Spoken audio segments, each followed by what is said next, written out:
Okay, good morning or afternoon, Morgan and Grace. We are here doing lesson 3, but before we start, let's do a review.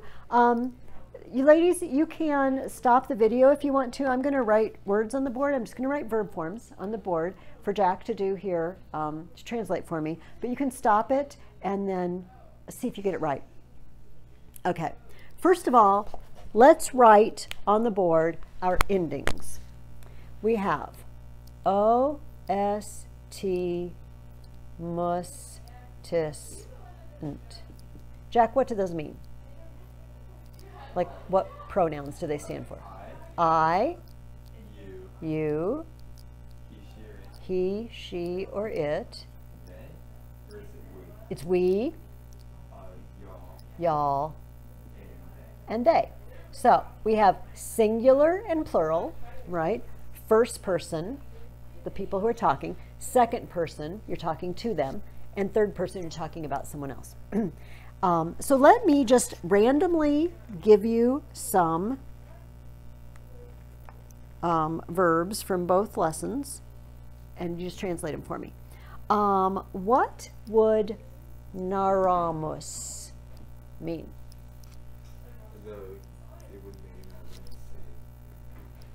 So we have to look at. I know that's tell. Yes. We tell. We tell. So just for Grace and Morgan's benefit. So the mus tells us that it's we, and the nara tells us that it's tell. How about portant? I know that's carry. Yes. And then they carry. They carry. How about spectas? Does that mean look at? It does. All right. So you look at. You look at. Perfect. Juvatus.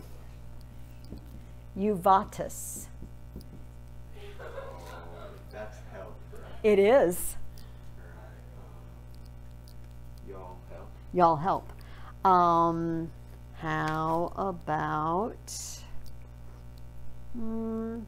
la? We done them all? Lavat.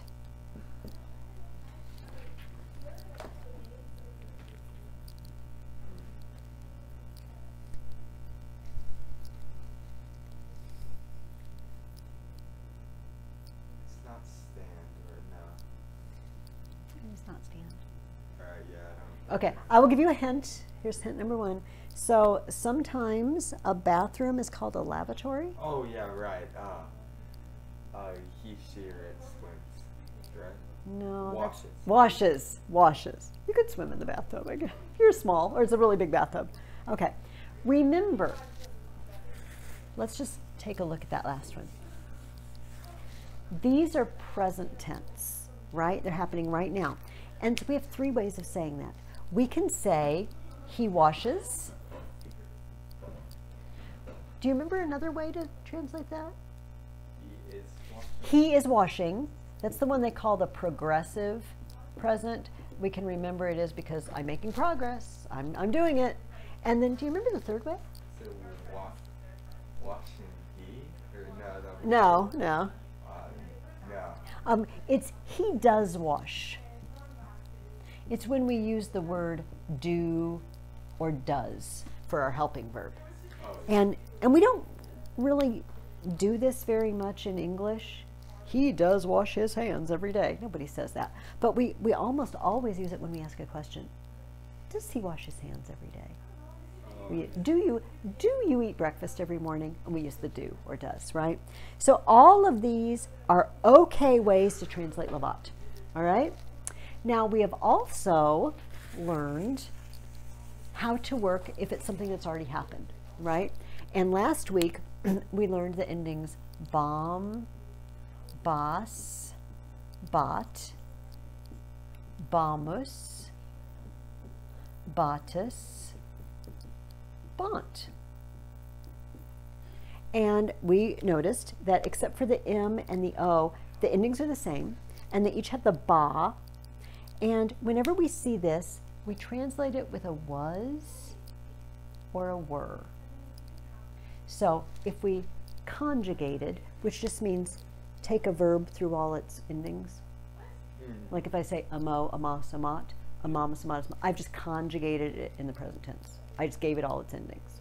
Oh. Okay, when they ask you to do that. So if I conjugated in this tense, it would go amabam, amabas, amabat, amabamas, amabatas, amabant. I was loving. You were loving. He, she, or it was loving. We were loving. You all were loving. They were loving. We good with that? And the idea of this imperfect tense is something that we did over and over. We used to do it like a habit. We didn't just do it once and get done. That's why it's called imperfect, because it was never completed. We did it once and we finished it. It was just something that was ongoing. So they call this the imperfect tense. That's why, because we didn't ever finish. I was baking cookies all morning. You know, I did it throughout the morning. Or I was running every day last year, and I did it over and over, like it was my habit. Okay, so how about, I'm going to leave those endings up there. I'm going to do the same thing I just did, only with these endings, and have you translate some more verbs and work on some more of our vocabulary. How about debat? Is that have or no? Do you remember what it sounds like something? It's like there's a bunch of English words that mean this, like donate and donor, donation. I get it. Alright, so that would be he, she, or it did give. Well, let's use, I'll put this back up. Oh, we're giving. Yes, he, she, or it was giving. Yes. Here, I'm just gonna, they've already made a bunch of them for me. I'm just gonna use theirs. How about, oh, I don't like theirs. Laudabamus.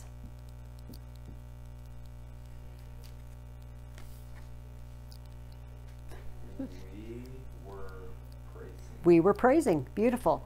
How about parabam?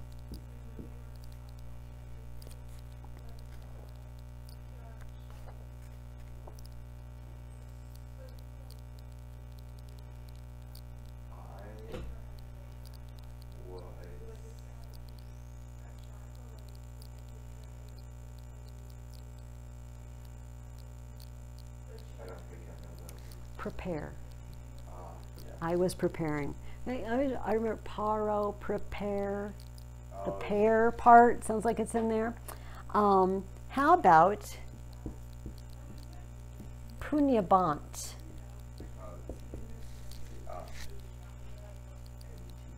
They were fighting? They were fighting. Do a couple more. I think you got this pretty good, Jack.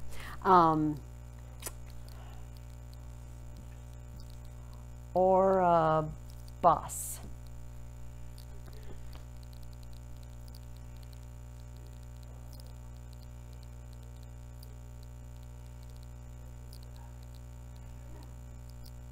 You were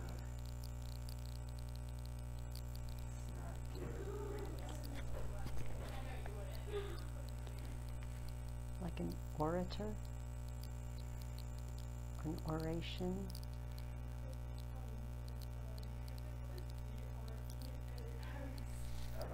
Okay. Speak or pray. Oh, that's it. Okay. You were speaking or you were praying. How about one more?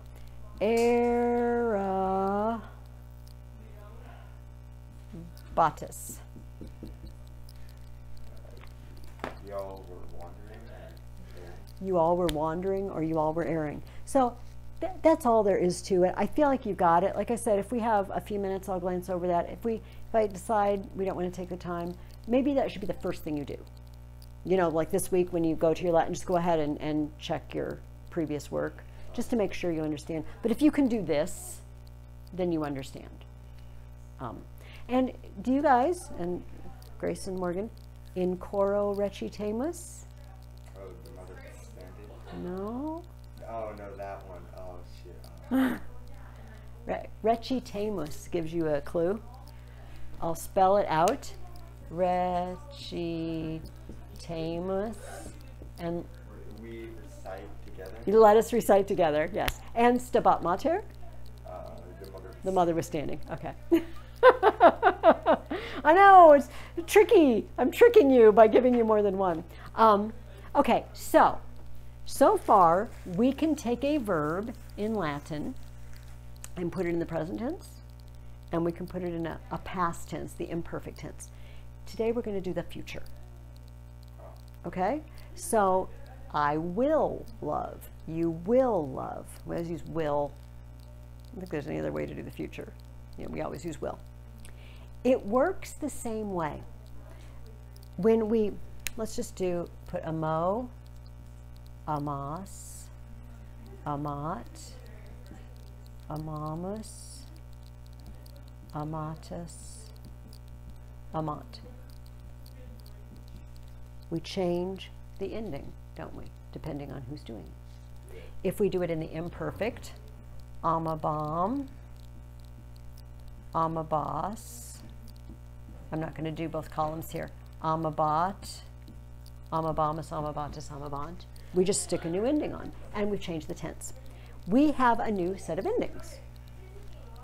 And here are our new endings. Bo, bis, bit, bimus, bitus, bunt. As you said, bi, except the, yeah. Except here and here. Yeah, you said. Yeah. So if the A were to turn into an I, this A, except not here, it would be future. I think it's just easiest to memorize bo, bis, bit, bimus, bitus, bunt. Instead of saying, oh, it's got an I, except for this one has an O and this one has a U. Just memorize bo, bis, bit, bimus, bitus, bunt. We are so lucky. Look what we have. O, S, T, mus, tis, unt again. I, you, he, she, it, we, you, all, they. It just has an I for most of them instead of an A. That's all there is. So if I wanted to do a mo in the future, I would say a bo, a bis, a bit, a bimus, a bitus, a bunt. That's all there is to it. And now I've said, I will love, you will love, he, she, or it will love. That's it. That's it.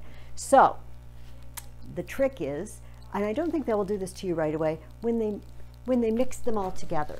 Do you know what I mean? And so, because when I gave you verbs on the board just now, I did all present tense, and then I did all imperfect tense. But later, if I weave them all together, you know, then you have to pay attention to more than one thing at once. But that's the new unit. It works exactly like the bomb boss bot, only it's bo, bis, bit. And now they're going to be future. So why don't you open up your book to page 14? What one? Yeah, the student book, yes. And you will see on the chart at the top of the page, it says first conjugation future tense, and there it is for you. A bo, a bis, a bit, a bimus, a bitus, a bunt. And all the verbs we've already learned work just like that. If I want to do carry, porta bo, porta bis, porta bit. I will carry, you will carry, he, she, or it will carry. We can do voco, vocabo, vocabis, vocabit. I will call, you will call, he, she, or it will call. It's all the same.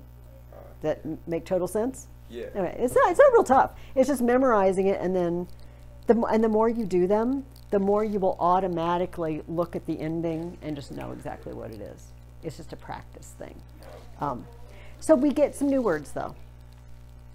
As you see, our first new word is navigo. Navigo means I sail, like navigate. I think yours is different. Oh, yours is alphabetical. Oh, okay. Now we're going to see how fast I can alphabetize. Adoro is your first word, right? Yes. Okay. Sorry, Morgan and Grace. Apparently I have not gotten this straight 3 weeks in. Adoro, well, that's a real tough one. Means I adore. So it works like every other verb you've learned. If I do present tense, adoro, adoras, adorat, adoramus, adoratus, adorant. I adore, you adore. I can do it in the imperfect. Adorabam, adorabas, adorabat. I was adoring. future. Adorable, adorabis, adorabit. I will admire, or I will adore. Okay. I think the next one is ambulo. Yeah, I think Yeah, yeah, ambulo. yeah, that's it. Ambulo means I walk. And ambulance comes from this word. And I feel like it's when you can't walk, it takes you somewhere. Do you know what I mean? It walks for you. Sometimes in hospitals, they have a wing. I don't think they just anymore. People who aren't so sick or hurt that they can get around, they call it the ambulatory. Those people are ambulatory. Or they describe a patient as being ambulatory. It means they can get up and walk. Oh, yeah. I wonder if the word amble, have you ever heard somebody like taking a walk, sort of a leisurely walk, and they don't care where they're going? They say they're just ambling along. I have no idea if that's related or not. But ambulo works the same as all the rest of them. Ambulo, ambulos, ambulat. We're good with that? I have to say that every time? Okay. I'm thinking maybe habito? Yes. I live in or dwell. This one's really easy. Habitat. Oh, yeah. A habitat is where a creature likes to live. That's their habitat. So that one's easy. See? Adoro, ambulo, habito. Is it Utico? Yes. Yes, Utico. I judge. And look at it. If you were to say the J with a J sound, judico, and it sounds like judge. Oh, yeah. It's just that Latin did not have the letter J, and so we usually, like we talked about with juvo, judico, we say. So judicious, judicial, the judicial branch of our government. That's why we call it that, because it has to do with judging. You know, when you learn Latin, a whole lot of words start to make a lot of sense. Words that you think, why do they call it that? Where does that word come from? It's like, oh, it's Latin. How about laboro? Yes. I work. Well, like labor. Labor means work. Laboro means I work. A laboratory is the place where you do your work. Yeah. Oh, no. Very cool. And next up would be libero. I said free, so yeah. Liberty. Yeah. See, it just, so many of these, really, it's fun to learn them, and then it makes a lot of sense. Now we get navigo. Right? Yeah. Okay. I sail. I sail. So navigator, navigation, you're sailing. Occupo? Yes. Seize. I love this one. If the seat is occupied, someone has already seized it before you. If the bathroom is occupied, they have seized the moment to take the bathroom, and you will have to wait your turn. That helps me remember. Occupo means seize. It's occupied. They have seized it away from you. Saluto? Yes. Greet. Salute. Yeah. That's how the military greet each other, right? Yeah. A salutation is the fancy word for the greeting at the beginning of it. Dear Grandma, when you write a letter, that's the salutation, because you're greeting them. Dear Grandma, thank you for the $1,000 for my birthday. And supero. Yes. I overcome or surpass. Here's how I like to remember it. Superman. Superman overcomes everybody. He surpasses all. He's super, right? Yes. Superior, right? So those are our new words. We need to memorize the new words. We also don't want to forget the words we've already learned. So if you've got handy dandy cards that you're making, if you've done that. Have you heard of the Quizlet? I have. Yeah, I just get on there, and it's like first. Awesome. And so yeah, you can flip them over, or you can do Latin to English, English Yes. to Latin, and then Perfect, perfect. yeah. So don't only do the lesson you're on. Keep it cumulative. So everything that you've ever done. So some of them, most of them you knew pretty well today. Some of them you were a little, but you keep going through them week after week, and plus they'll give them to you in your workbook. So you'll have to do them, and then before you know it, you'll have them all. Okay? So, bo bis bit, Bemis bitis bunt means future. I will do it. And we have some new words. We have a new saying. I love this saying.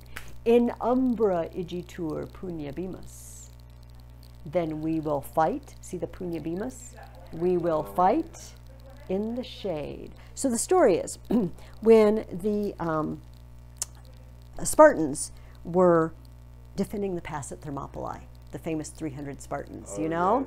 And they were, the Persians were kind of taunting them and were saying, we're going to shoot so many arrows, it's going to blot out the sun.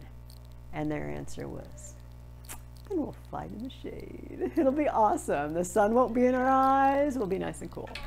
This was their response to having lots of arrows shot at them. The story is on page 15 in the little box. That is the whole new lesson. That's it. So what I would really like to do is let me have your workbook, and I'm going to go out of the camera, but they can still hear me. And let me see what portions of it I would like us to do, okay? That's fine. We're going to go up to lesson 3, but I should have time to go look at this with you.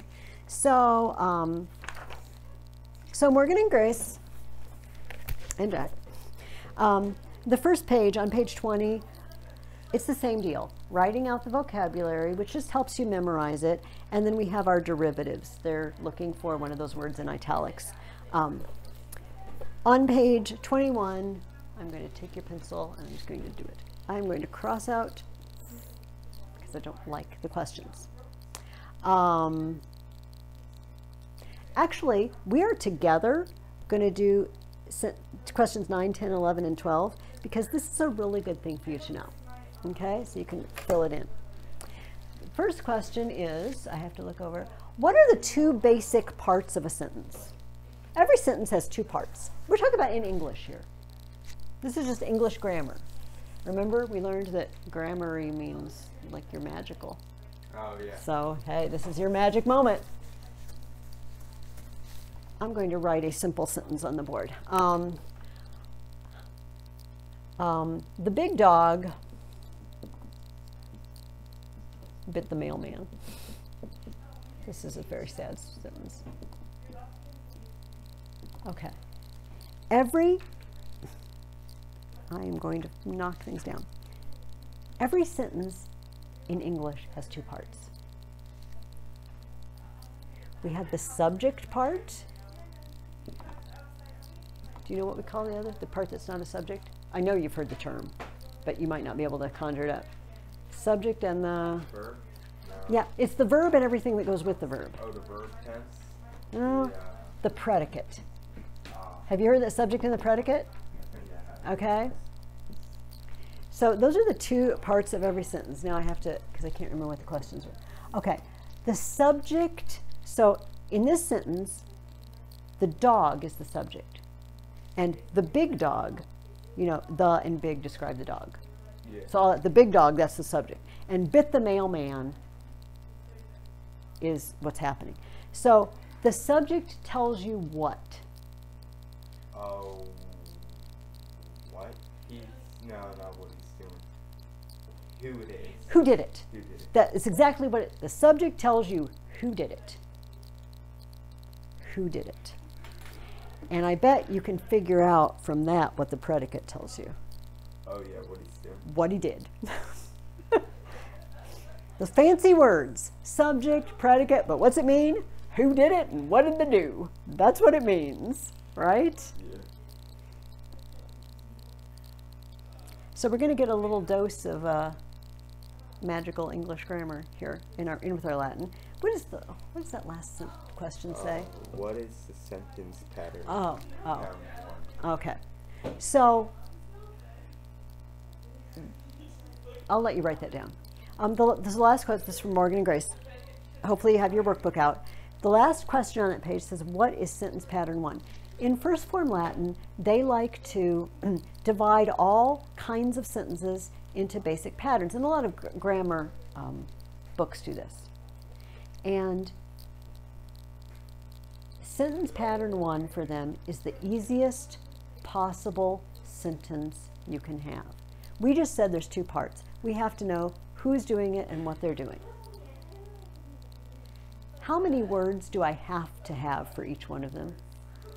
Like, can you imagine the simplest sentence I could possibly, that tells you who's doing it and what they're doing? 3. Or 3 now. Wouldn't it be 1? Well, but it might not tell you one of the important pieces of information. If I know who's doing it and what are they doing. Maybe 2. Then maybe 2. Because like this has a bunch of words, but I could write dogs bite.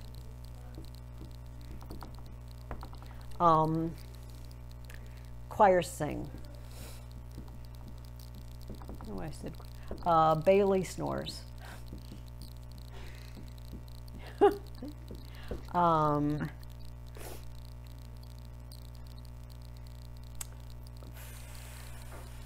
Cats meow. Okay, you get the picture. All I need is really one word for the subject and one word for the verb. This is what they call sentence pattern 1. This is what they're looking for you to write in that line. Subject plus verb. That's all we have to make a sentence in English. We can do it in 2 words. Those lucky Romans could do it in 1 word, because if you think about it, amat has 2 words in it. It has he or she or it loves. That 1 word actually has 2 words in it. But in English, we can't really do that. Unless we give a command, you know, we might be able to like, eat, you know, and then, you know, I'm telling you to do it. But normally we have to have 2 words. So that's the simplest sort of sentence we have. And that's basically the sort of Latin sentences you're doing right now. You have a he, she, or it, or a we, or they, or you, and then what they're doing. Just the 2 parts. Okay, now I'm going to steal your book again. Okay, writing the endings. We've done that before. I don't think there's going to see anything different in this. Yes, they're going to have you doing lots of conjugating in the future tense. Oh, this is kind of new. So, Morgan and Grace, I'm on page 24. Have they given you anything like this with the boxes? No. Okay, so let's, I'm going to sit down here so Jack can see, but you guys, you won't be able to see me anymore, but it doesn't matter because you can hear me. Here's what they're going to do. They're going to ask you to go through a series of questions about each of these and then translate it. So first of all, they will greet. I'm just going to tell you. So I just fill in the boxes. Yes. Like so put the person. Yes. And then if it's singular, plural. Yes. And then the present. Present or imperfect or future. Yeah. So why don't we do this one together? They will greet. Is that first, second, or third person? They. It's 3rd. It's 3rd. So just cross the 3rd box. Good. And plural. It's plural. And now we'll have to think about it. They will greet. Will, future. It's future. So now they want us to try translate. Of course, by the time you get to this, you will have done a bunch of translating. But let's see if we can do it. I will tell you, because it's one of your new words, it's saluto. Remember our salute? Oh, yes. So we know it's going to be saluta something. And then, so it'll be B-U-N-T. Salutabunt. That's exactly what it will be. Salutabunt. You got it. Yeah, that's kind of a new setup, but apparently it was easy enough to follow. And this is for you too, Morgan and Grace, as you're learning your words, it's not cheating to look back and look up the word, okay? It's not cheating to look in your textbook and look at the Bobis bit chart. The workbook is for your practice. Okay, awesome. And then, here's another thing. I don't know if this was in your other, have they asked you to diagram sentences yet? Yeah. Okay, I should have mentioned this before. I don't diagram sentences. I never diagrammed sentences. I went to different schools. And I never learned to diagram a sentence. I can tell you what all the parts of a sentence are. And I guess I think I know what they want me to do, but this always looks weird to me. It's like, yeah, I don't know, but I can tell you every single job of every single word in that sentence. So if diagramming sentences is something you do at home, great, but you can just leave out all diagramming. You don't have to diagram any sentences in here, okay? Morgan and Grace? No diagramming unless your mom wants you to, okay? So go ahead and do the exercises. Morgan and Grace, I'm gonna go ahead and turn off the video. We're a little early, but I'm gonna go over Jack's stuff. And when you get back, please have your mom call me or you call me if you have any questions as you go over this. But I think it's pretty straightforward. If you can do the bomba spot, you can do the bovis bit. Not really much different. And I'll see you next week.